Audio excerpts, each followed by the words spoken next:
This is a video recording for do's and don'ts of writing emails to avoid spam filters in future.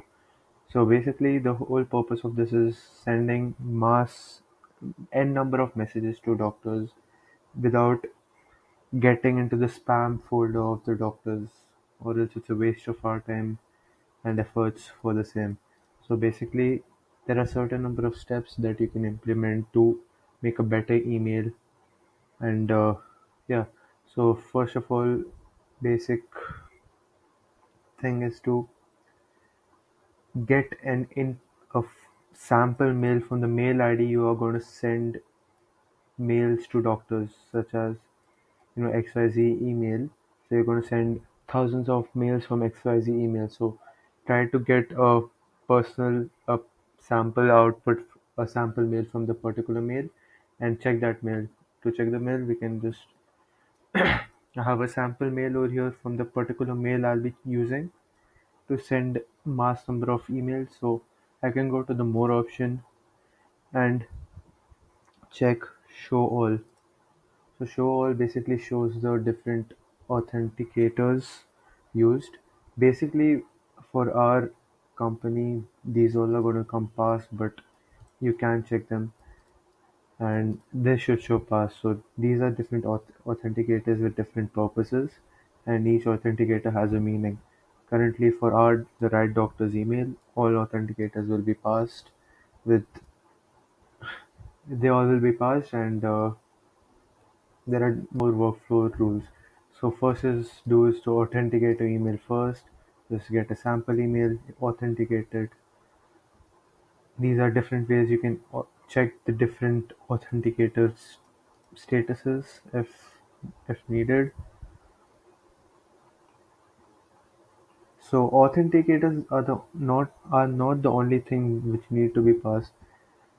It doesn't guarantee that your email will not land in spam. There are more reasons.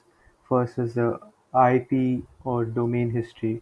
If the reputation of the sender is bad, it will end up in blacklist.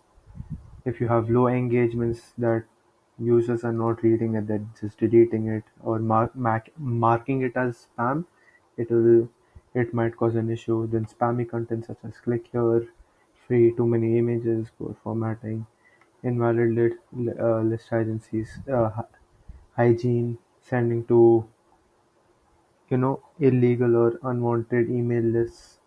Then there's no unsubscribe link. There are emails which have unsubscribe link in the bottom saying they don't want emails from this on this email ID, so that must be there. Then a generic from address. We use Zoho, so that's good.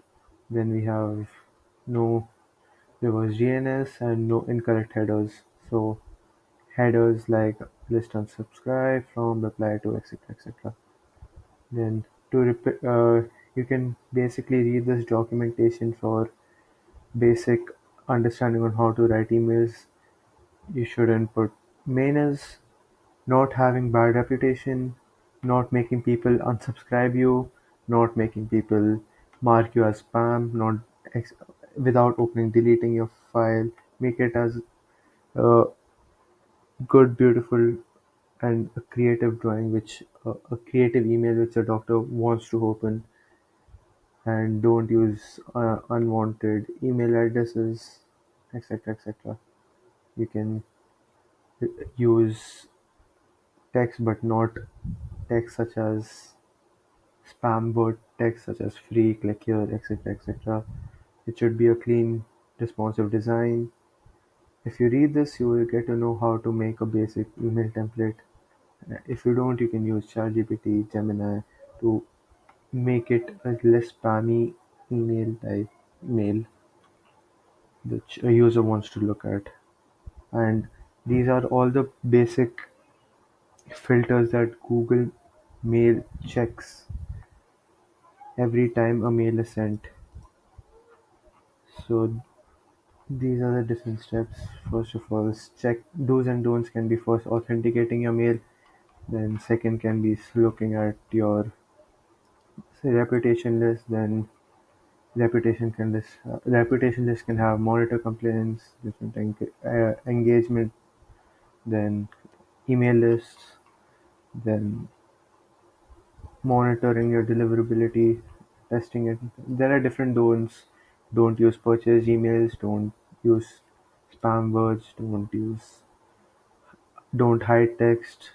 Don't use suspicious links, malicious links. Don't send irrelevant and untargeted content. Don't neglect email hygiene and technical errors. So basically, reading this document is self-explanatory option to learn this.